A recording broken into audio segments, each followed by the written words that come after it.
Primeira pergunta é do Carlos Coraci. Ele gostaria de saber qual a sua visão sobre o Philo Code, o novo sistema de classificação e quais as mudanças que ele traz para os estudos em taxonomia. O que vai mudar? Então, o Philo Code, ele é algo assim inovador e muito importante, né?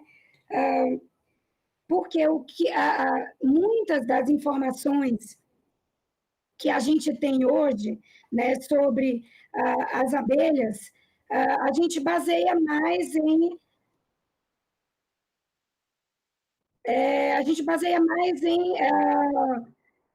como é que eu posso dizer, em caracteres morfológicos apenas. E a classificação científica baseada em relações de ancestralidade, levando em consideração os caracteres, ou seja, a história evolutiva compartilhada entre esses organismos, ela é bastante importante, ou seja, ela é essencial, né? Pode ser que muito da classificação mude ou não mude, né? Muita gente critica a classificação morfológica, mas a gente não pode esquecer também que morfologia, o que é a morfologia? O fenótipo, ele nada mais é do que a expressão do genótipo, né? Mesmo morfologia, ela é uma expressão do genótipo. Então, assim, é importante, né, fazer, sim, uma classificação baseada em caracteres de história evolutiva, levando em consideração as relações de ancestralidade, ou seja, o relacionamento entre os grupos, mas a morfologia, de certa forma, ela também vai embasar essa classificação. Então, eu acho assim que todas as ferramentas que possam adicionar conhecimento e melhorar o que a gente tem é bastante relevante e deve ser, né, utilizado.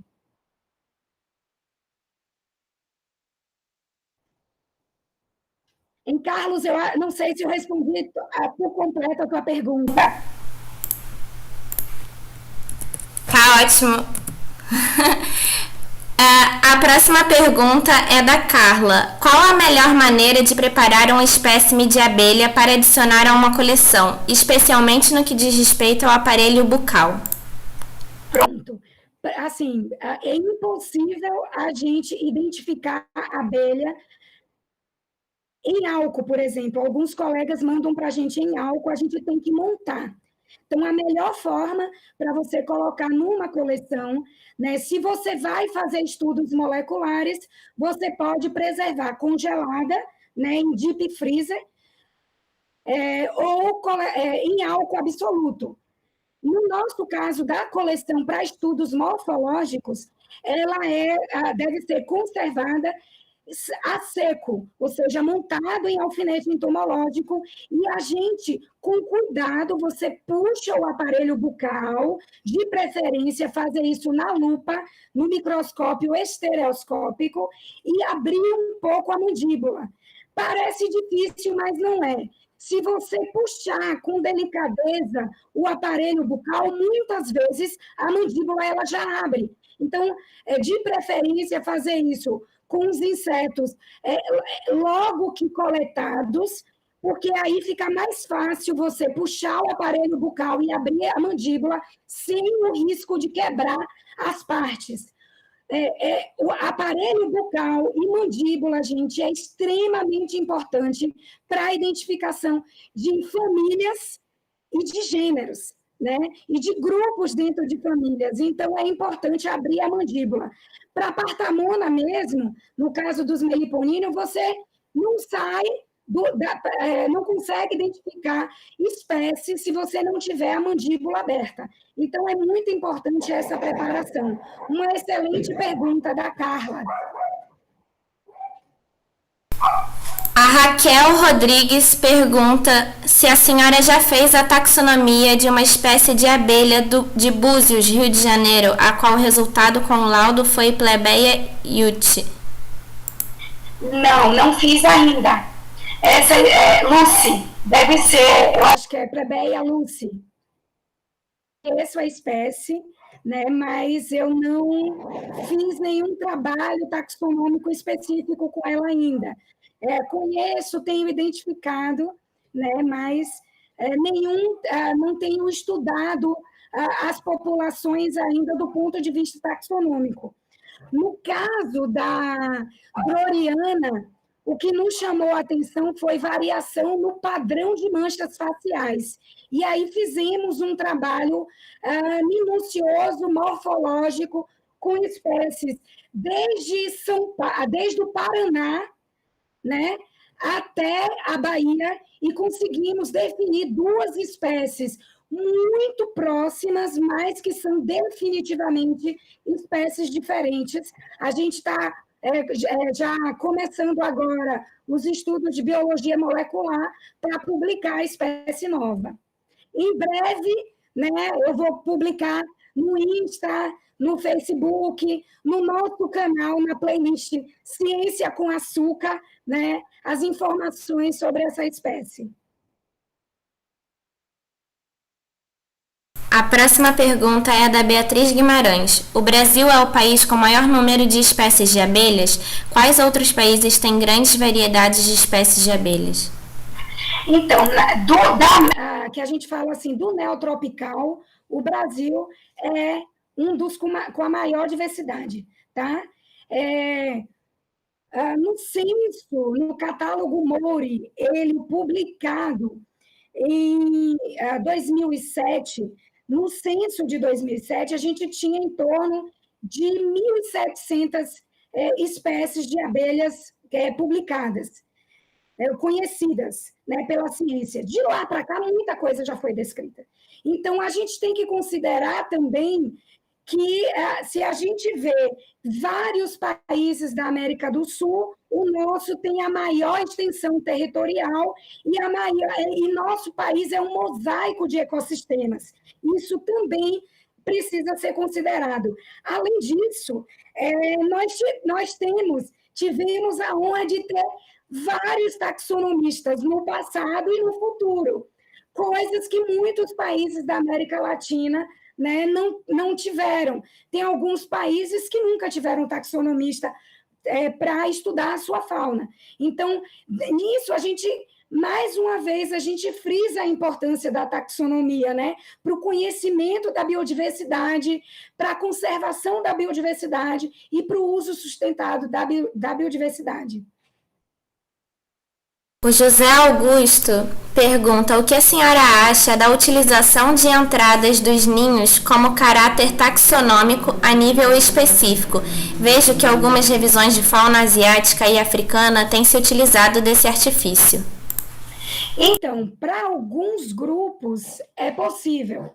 A gente observa, isso precisa ser observado caso a caso, né? Lembra que eu falei para vocês das duas espécies de meliponíneos, né? Que eu falei de Plebeia droriana, as duas espécies, que são espécies similares, tem entrada muito parecida. Quem conhece Droriana sabe que tem aquele padrão de dupla entrada. Tem uma entrada pequenininha em cima e uma entrada maior embaixo, né? Mas as duas têm, né? Então, na realidade, precisa ser analisado minuciosamente, caso a caso. Para gênero, isso já é notório. Para espécies, a gente vai precisar realmente estudar. Para grupos de espécies é possível, sim. Eu acho que é um caráter fantástico. Para a frisiomelita, dá para a gente separar bastante grupos específicos de espécies.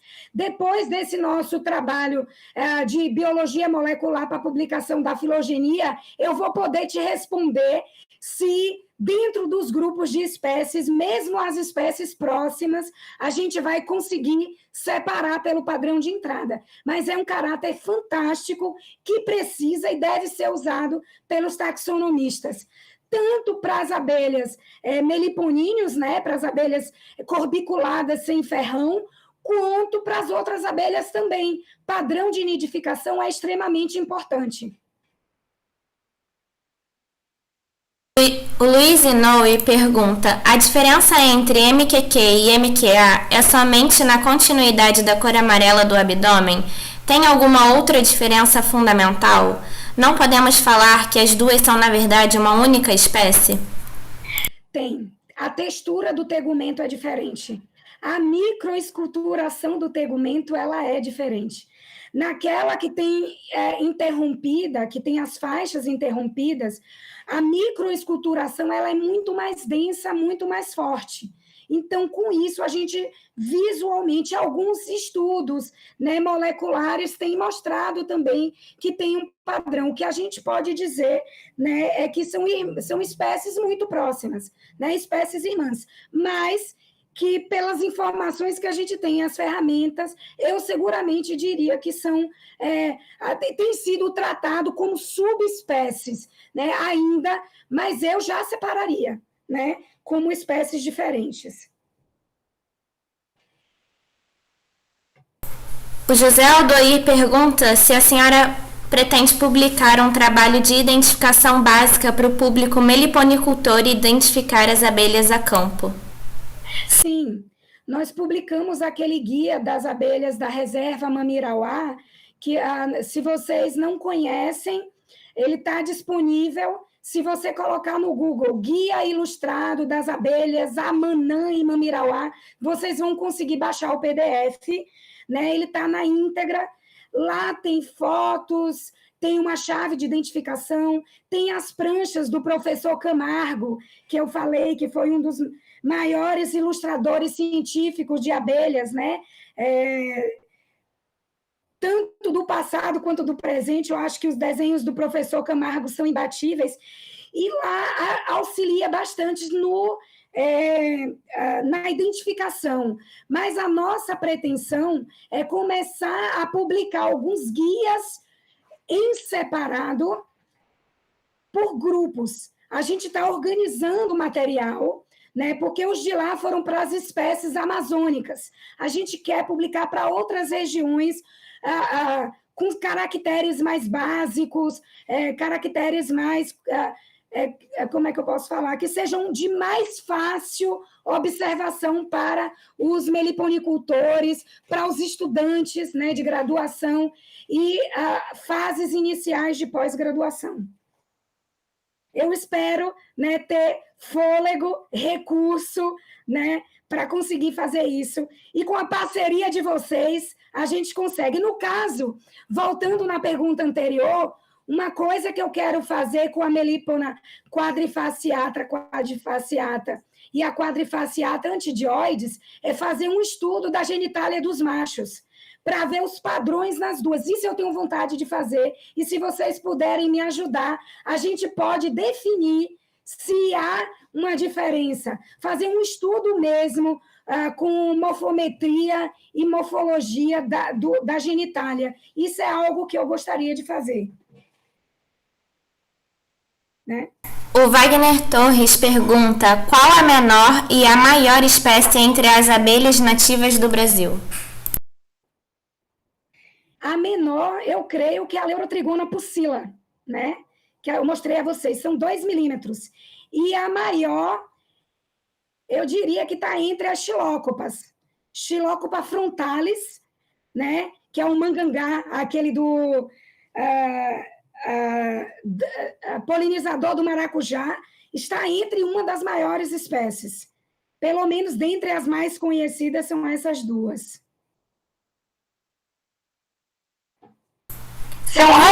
São abelhas lindas, igualmente importantes, apesar do tamanho tão diferente.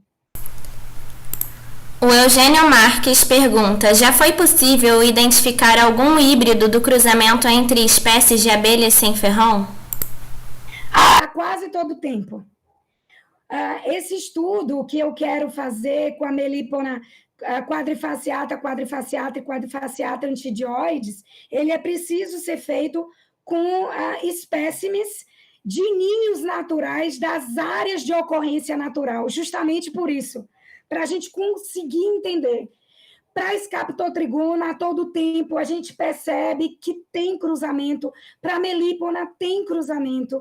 Espécies irmãs, espécies próximas, ou de subgêneros, são espécies diferentes, mas dentro do mesmo subgênero tem, sim, muita possibilidade de cruzamento. Lembrem que a definição das espécies leva em consideração a história evolutiva.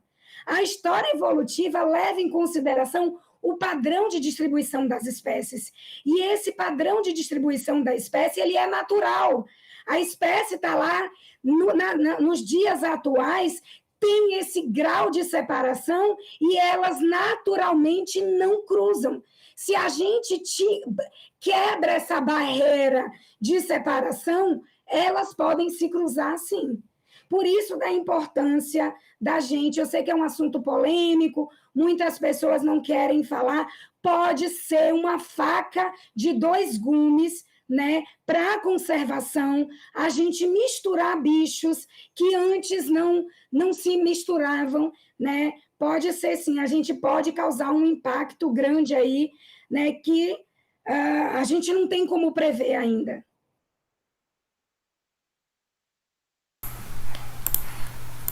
O Matheus Noróis, creio que seja Noróis, me perdoe, Matheus, qual a vantagem evolutiva de uma abelha não ter ferrão? Então, a vantagem evolutiva da abelha não ter ferrão. O que eu posso dizer é o seguinte, que a perda do ferrão, ele foi um evento que aconteceu e que não representou uma perda evolutiva. Entendeu? Por quê? Porque elas desenvolveram outras estratégias de defesa. O ferrão, ele é para defesa.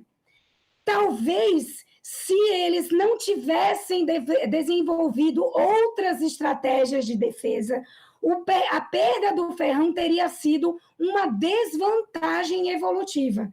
Para os meliponicultores, foi uma vantagem evolutiva extremamente importante. Olha, não é? Para o desenvolvimento, né, da meliponicultura. Mas, falando sério, eu diria que não seria uma desvantagem, mas uma mudança, né, de vantagem evolutiva. Imagine que esses bichos, eles desenvolveram estratégias extremamente elaboradas de defesa, né? A entrada do ninho, ela é uma estratégia de defesa. A camuflagem que elas fazem na entrada do ninho. Não é fácil, gente, você ir a campo e localizar um ninho na natureza. Né? Se você não mora ali na região e passa várias vezes, você não consegue achar. Né? Então, na realidade, são várias as defesas que elas desenvolveram. Né? O Gustavo Alan pergunta: as análises taxonômicas por morfologia podem ou devem seguir de análise genética? Eu acho que podem, tá? Sempre que possível pode, principalmente para aqueles grupos que a gente precisa de mais informações. Então, por exemplo, você vai fazer uma análise para gênero, você pode e deve, né? Sempre que possível, você deve. Mas a carência de análise genética, ela não pode ser uma barreira para os estudos, para as revisões de gênero. Não sei se eu fiquei claro, se eu deixei claro. Lembra que estudo genético, eles têm um custo, né? Que nem sempre esse custo está avaliado. Então, sempre que tiver a possibilidade, devem. Quando não tiver, a gente como é que fala? A gente se apropria das informações que tem. Depois, quando você vai tendo mais recursos, você vai utilizando outras ferramentas. Então, sempre que tiver a possibilidade, deve sim utilizar morfologia e genética. Tá? Eu não sei se eu me expressei direito. Né? Não é que só de vez em quando, mas sempre que tiver essa possibilidade. O Luiz Inoi pergunta: poderia definir a diferença entre meliponine e trigonine? Sim.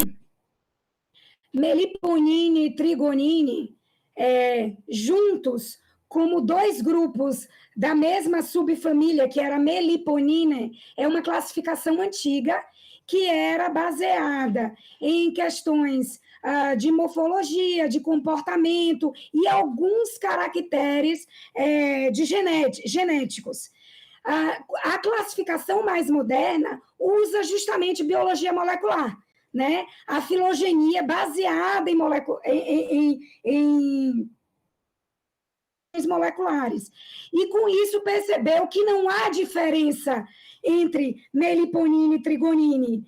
Às vezes a gente usa como uma questão didática, porque quando você olha uma melípona e uma trigona, e todos os outros grupos relacionados à trigona, a gente consegue perceber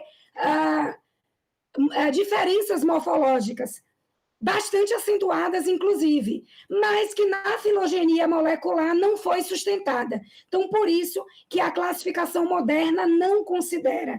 Então, a classificação moderna hoje, a gente diz o quê? Que é tribo meliponine, com o gênero melípona e todos os outros trigoniformes, por exemplo, todos os outros gêneros, junto com melípona.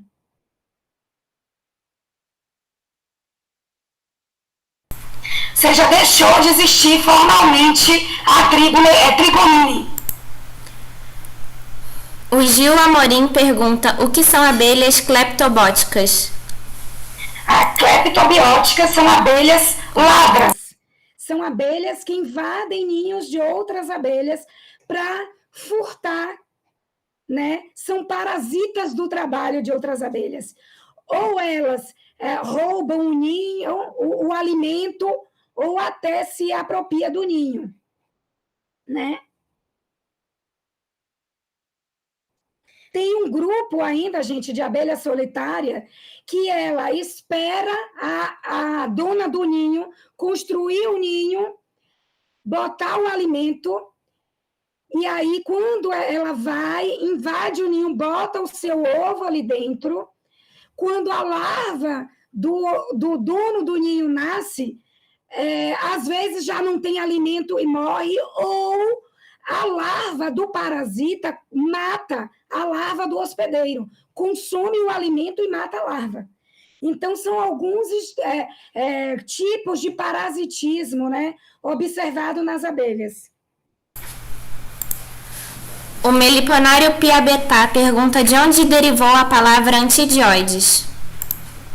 Então, antidioides... Boa pergunta.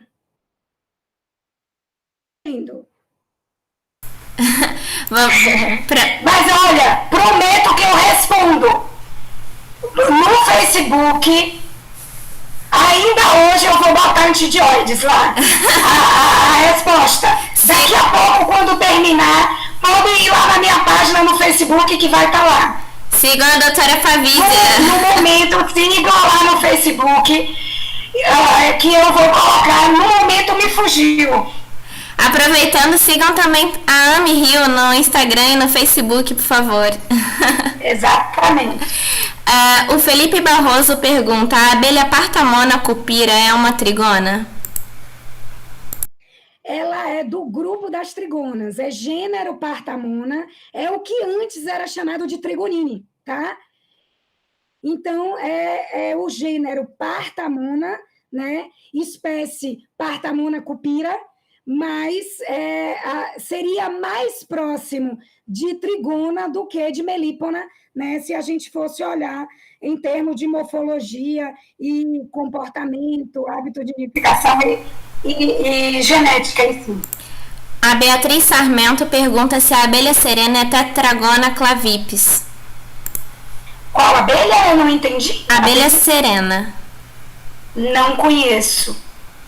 Se ela tiver serena, se ela tiver alguma fotografia e puder pôr lá no Facebook da Ami Rio ou no nosso, me marcar, põe no Facebook, marca a gente, eu olho que abelha que é. Eu não conheço pelo nome popular.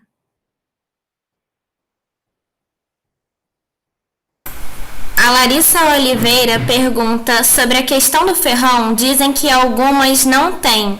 É verdade ou é mito? Todas são iguais a Apis mellifera ou a maioria é igual a Meliponine?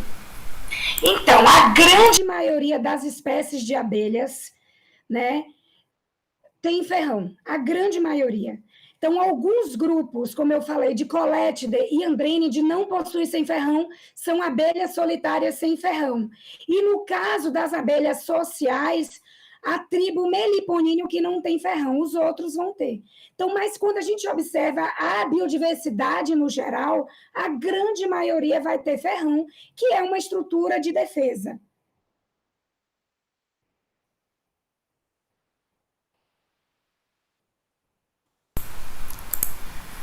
A Laura Palomino pergunta qual é o raio de creio que seja raio de dispersão das abelhas da tribo Meliponine, raio, né? Isso. A gente tem 2 tipos de raio, tá? Que são comumente confundidos. A gente tem o raio de forrageamento e raio de dispersão. O raio de dispersão tem um trabalho do Jafé, eu não tenho a referência aqui agora, mas ele fez estudo de genética dos meliponíneos e ele viu que ninhos são aparentados em até 300 quilômetros. Vocês observam que aí esse dispersão, ela tem que considerar fator tempo. A dispersão, ela não é tempo agora, ela envolve tempo que pode ser de 10 anos, de 20 anos, um ninho aqui que vai se dividindo e o filho vai se dispersando. Então, leva em consideração um tempo muito maior do que o raio de forrageamento. Estudos têm provado que quanto menor a abelha, menor o raio de forrageamento, e que o raio de forrageamento normalmente está em torno de 2 quilômetros, né? Para abelhas que a gente diz de porte médio, como Melipona e Apis, seria o raio de forrageamento que ela faria normal, sem escassez. Se tiver escassez, obviamente que o bicho vai tentar voar até mais. E as abelhas menores, entre 500 e 1 quilômetro, às vezes 100, vai depender do tamanho. Então, vai depender do tamanho. As menores, de 500 para menos.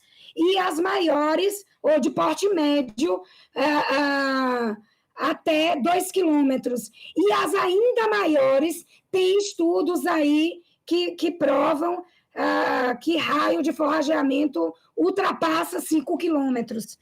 Então, assim, vai depender do tamanho. O Henrique Pereira pergunta qual chave de identificações atualmente são utilizadas para a classificação dos Meliponine. Então, a gente tem chaves diversas. Não tem uma chave que você utilize para todas as espécies, todos os gêneros. Quem tiver interesse, a gente tem algumas chaves. Tem, por exemplo, o livro Abelhas do Brasil, que foi um livro publicado pelo professor Fernando Silveira, da Federal de Minas Gerais, e seus colaboradores, que tem chaves para gênero. Então, para quem tem interesse, aí ali vai ter todos os gêneros de meliponíneos.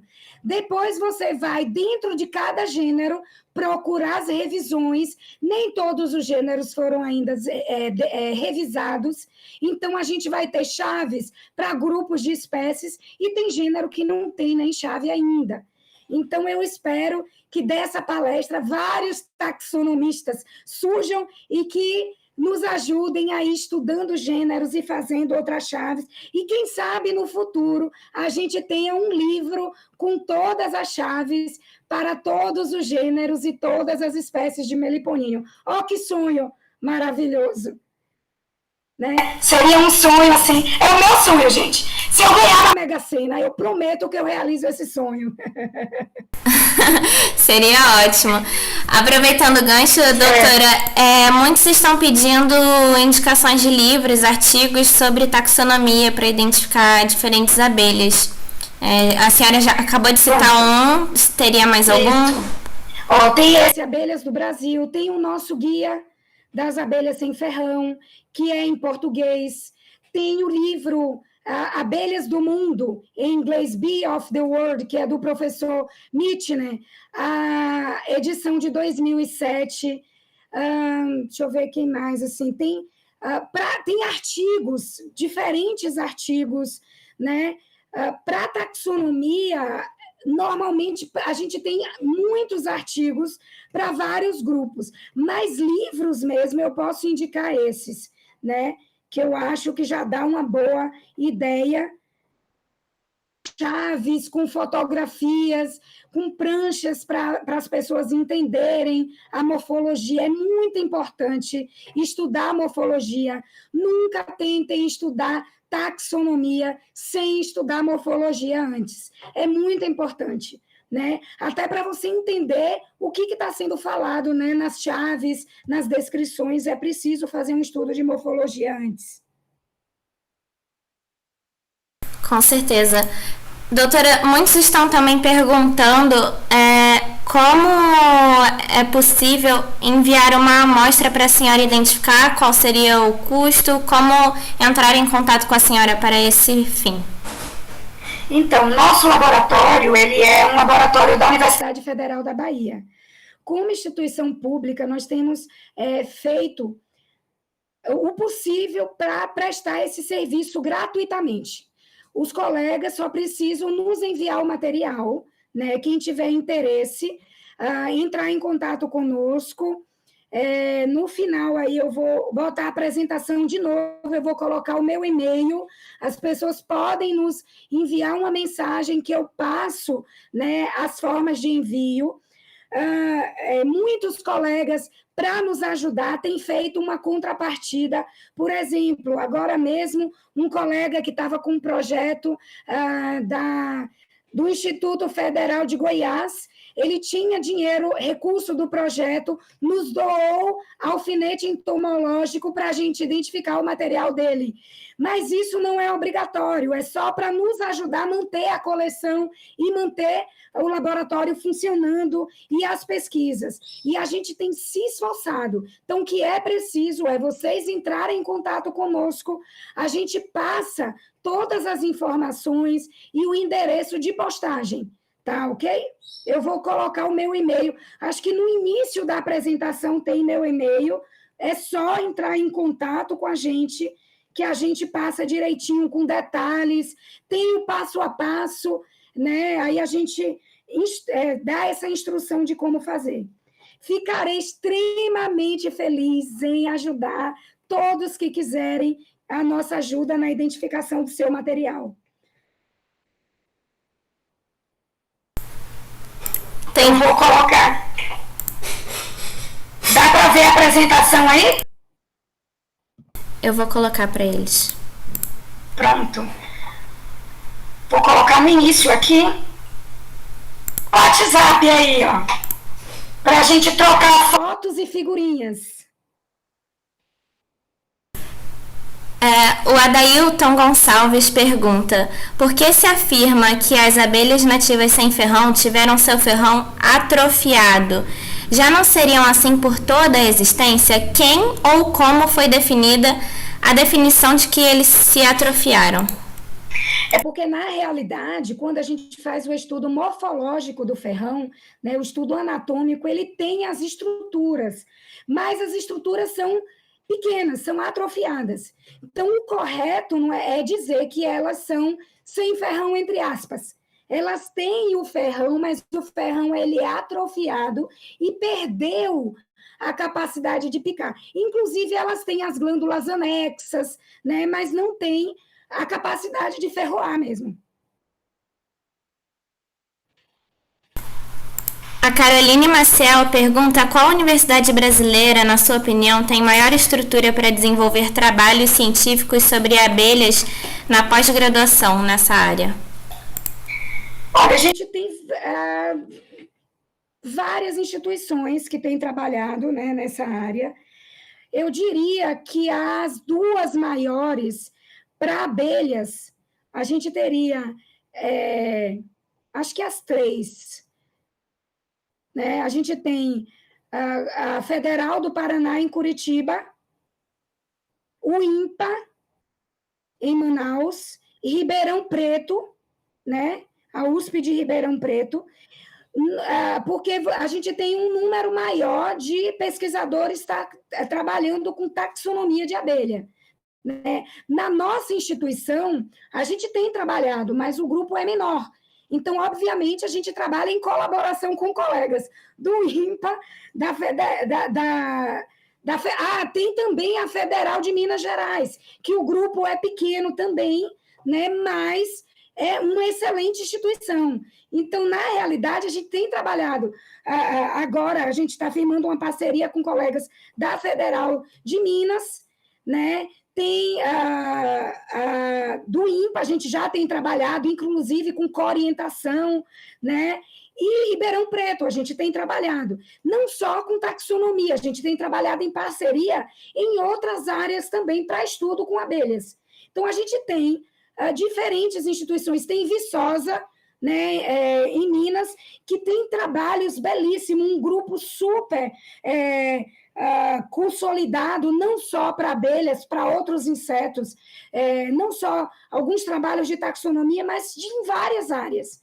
Então, assim, na realidade, o que vai definir não é a instituição em si, é o tipo de trabalho do orientador. O que você quer fazer? Né? Que tipo de trabalho? Qual viés que você quer dar para a tua pesquisa? Com qual orientador você se identifica mais? Aí você busca a pós-graduação. Talvez essa seja a melhor estratégia. Fabícia, tem muitas pessoas aqui da Bolívia também te prestigiando. Ótimo! Tenho muitos amigos queridos, meliponicultores, taxonomistas da Bolívia. Meu abraço e meu muito obrigado por prestigiarem nossa palestra. O Marcando Ruelas pergunta qual é a diferença entre Cefalotrigona captata e Femorata. Então, a gente tem algumas características, principalmente de coloração, tá? A captata, ela é mais amarela, a Femorata, ela é escurecida, mais escurecida. A gente tem a textura do tegumento também é um pouco diferente, né? A gente precisa fazer um estudo da genitália dos machos para poder entender melhor se há diferença na genitália dos machos e o padrão de distribuição geográfica é diferente. Então, é preciso fazer ainda um estudo de biologia molecular, né? Mas, basicamente, isso. A gente vê textura, coloração. A Femorata, o fêmur, ele é um pouco mais entumecido também. Então, a gente, até que se tenha um estudo de biologia molecular e de estudo da genitália dos machos, com essas diferenças, a gente tem mantido a classificação, ou seja, as diferenças separando as duas, né? Clássica como Femorata e Capitata. Mas eu creio, até pelo padrão de distribuição geográfica, que sejam duas espécies realmente, espécies do mesmo gênero, próximas, mas distintas.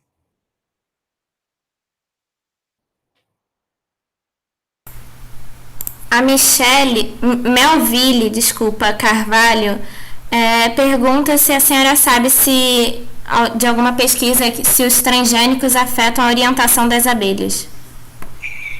Tem alguns artigos que estão começando a fazer sobre transgênicos, né? Não sei ainda, porque alguns estão em andamento, eu não sei ainda o resultado desses artigos, mas o que eu posso dizer, pesquisas, que tem algumas pesquisas sendo feitas.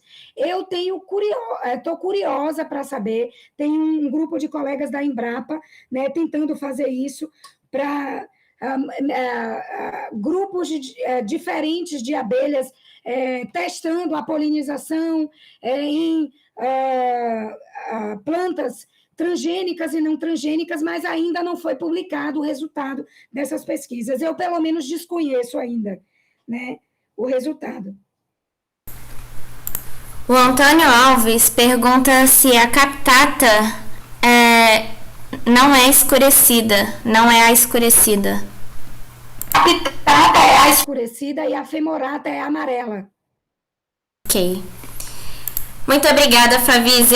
Eu queria mais uma vez agradecer a AME Rio pelo convite, a todas as pessoas do Brasil e do exterior que estão nos assistindo, que vieram prestigiar. Para mim é uma honra estar com vocês aqui hoje. Quem quiser fazer estágio com a gente, as portas do nosso laboratório estão abertas para vocês virem, ver todos esses caracteres que eu falei. É muita informação para falar em poucas horas, né? Vocês podem vir fazer treinamento com a gente, pode encaminhar o material de vocês, que a gente vai ter o prazer em colaborar. Eu sou, assim, super aberta, eu acho que colaboração, a minha parceria com os meliponicultores já vem de anos, e eu espero que a gente consiga manter a nossa amizade, o nosso respeito, o carinho e parceria, até eu ficar velhinha e morrer. E quando eu morrer, outras pessoas vão assumir o meu lugar e continuar a parceria com os próximos meliponicultores que surgirem, as novas gerações, e com isso a gente vai ter, juntos somos mais fortes, nossa pesquisa é mais forte e somos melhores e nos divertimos muito mais, não é verdade? Então, imagine, ó, eu queria poder ver a carinha de cada um de vocês aqui. Infelizmente, não é possível, né? Mas fica meu beijo, meu agradecimento, o meu carinho para todos vocês. E um feliz sábado. Olha, sabadamos juntos!